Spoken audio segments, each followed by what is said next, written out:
प्राचीन काल में विक्रमादित्य नामक एक राजा थे। कहा जाता है कि वे अपने साहस, पराक्रम और शौर्य के लिए पूरे दुनिया में मशहूर थे। ऐसा भी कहा जाता है कि ये अपने प्रजा के सुख दुख को जानने के लिए रात में भेष बदलकर अपने नगरों में घुमा करते थे। ये दयालु किस्म के राजा थे, अपने प्रजा के दुखों को सुना करते थे और दूर भी किया करते थे। एक दुष्ट तांत्रिक अपने तांत्रिक सिद्धियां बढ़ाने के लिए एक शैतानी अनुष्ठान करता है। उसको पूरा करने के लिए 32 लक्षण वाले ब्राह्मण पुत्र की बलि देनी होती है। वह तांत्रिक एक ऐसे ही बच्चे की तलाश करता है और उसको ऐसा बच्चा मिल भी जाता है। वह तांत्रिक बलि देने के लिए उस ब्राह्मण के पुत्र का पीछा करता है। वह बच्चा अपना बचाव करते करते एक घने जंगलों में पहुंच जाता है। जंगल में उस बच्चे को एक प्रेत मिलता है जिससे वो सारी बातें बताता है। प्रेत को उस बालक पर दया आती है और वह उस तांत्रिक से बचने की शक्तियां देता है और कहता है, अगर तुम किसी वृक्ष पर लटक जाओगे तो तांत्रिक तुम्हारा कुछ नहीं कर पाएगा। और वही बालक बेताल होता है। उस प्रेत की मदद करने की वजह से तांत्रिक उस बालक को मार नहीं पाता है और उसका शैतानी अनुष्ठान अधूरा रह जाता है। उस शैतानी अनुष्ठान को पूरा करने राजा विक्रमादित्य की शौर्य और पराक्रम की गाथाओं को सुनने के बाद एक जाल रचता है। राजा विक्रमादित्य का दरबार प्रतिदिन लगता था और वह तांत्रिक एक भिक्षु का रूप धारण कर प्रतिदिन उनके दरबार में आता था और एक फल देकर चला जाता था। राजा उस फल को कोषाध्यक्ष को दे देते थे। वह ले जाकर एक कमरे में रख देता था। वह तांत्रिक भिक्षु प्रतिदिन उनके दरबार में आता और फल देकर चला जाता। ऐसा करते हुए उसे 10 साल हो गए थे। एक दिन जब वह तांत्रिक भिक्षु राजा को फल देता है, तभी उनका एक पालतू बंदर राजा के पास आता है। तो उस दिन राजा उस फल को कोषाध्यक्ष न देकर उस बंदर को खाने के लिए दे देते हैं। जैसे ही वह बंदर उस फल को खाने के लिए तोड़ता है, उसमें से एक बहुमूल्य रत्न निकलता है जिसे देखकर सभी दरबारी हैरत में पड़ जाते हैं। राजा अपने कोषाध्यक्ष से सभी फलों के बारे में पूछते हैं। उसके बताने पर उस कमरे में जाते हैं जहां कोषाध्यक्ष प्रतिदिन फल को ले जाकर रखता था। राजा जब उस कमरे में पहुंचते हैं तो उनकी आंखें चौंकाचंद हो जाती हैं, क्योंकि वह पूरा कमरा ही बहुमूल्य रत्नों से भरा पड़ा रहता है।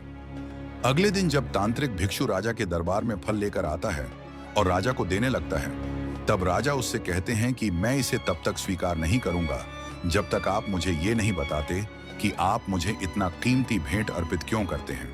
तब तांत्रिक भिक्षु राजा को दरबार से अलग एकांत जगह चलने की आग्रह करता है। जब राजा दरबार से एकांत स्थान पर आते हैं तो बताता है कि मुझे एक मंत्र साधना करनी है और उस साधना के लिए मुझे एक वीर पुरुष की जरूरत होगी और आपसे बड़ा वीर कोई दूसरा मुझे नहीं मिल सकता। इसलिए यह बहुमूल्य रत्न मैं आपको उपहार स्वरूप भेंट करता हूँ।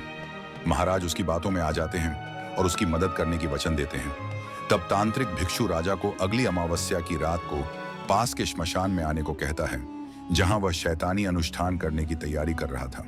अपने वादे के मुताबिक महाराज जब आधी रात को भिक्षु के बताए जगह पर पहुंचते हैं। भिक्षु राजा को देखकर बहुत खुश होता है और महाराज को पूर्व दिशा में जाने के लिए कहता है, जहां एक विशाल वृक्ष पर एक मुर्दा लटका हुआ है, और उसे लेकर आने लिए कहता है। राजा भिक्षु की बातों को सुनकर क्षमा क्षण से जंगल की तरफ जाने लगते हैं मुर्दा को लाने के लिए। उस अंधेरी रात हाथ में तलवार लिए बेफौक राजा विक्रमादित्य उस भयानक जंगल में पहुंचते हैं, जहां उनके सामने भयानक पेड़ पर लटका लाल आंखों और बड़े बड़े नाखूनों वाला एक मुर्दा दिखाई देता है। राजा अपनी तलवार से पेड़ से बंधी डोर को काट देते हैं। डोर कटते ही मुर्दा जमीन पर गिर जाता है और जोर जोर से चीखने की आवाज आती है। जिस चीख को सुनने के बाद राजा को ऐसा लगा जैसे कोई जीवित व्यक्ति की चीखने की आवाज हो। तब राजा उस पेड़ से गिरे मुर्दे के पास जाते हैं। तब तक वह जोर जोर हंसना शुरू कर देता है और फिर से पेड़ पर जाकर लटक जाता है। तो राजा इस बात को समझ जाते हैं कि इस मुर्दे पर बेताल प्रेत का भूत चढ़ा हुआ है। काफी कोशिश करने के बाद राजा विक्रम बेताल को पेड़ से उतार अपने कंधे पर टांग लेते हैं। जब राजा विक्रम बेताल को पेड़ से उतार अपने कंधे पर टांग लेते हैं तो बेताल कहता है विक्रम से, मान गया, मैं तू बहुत ही बड़ा पराक्रमी है, मैं तुम्हारे साथ चलने के लिए राजी हूं, लेकिन मेरी शर्त है तुम्हें पूरे रास्ते कुछ नहीं बोलना है। अगर तुमने कुछ बोला तो मैं उसी पेड़ पर फिर से लटक जाऊंगा। उसके बाद बेताल बोलता है, मैं तुम्हें कहानी सुनाऊंगा और कहानी पूरी सुनने के बाद अंत में मैं तुमसे एक प्रश्न करूंगा। अगर तुम्हें उस प्रश्न का उत्तर पता होगा, अगर तुमने उत्तर नहीं दिया तो मैं तुम्हें मार डालूंगा।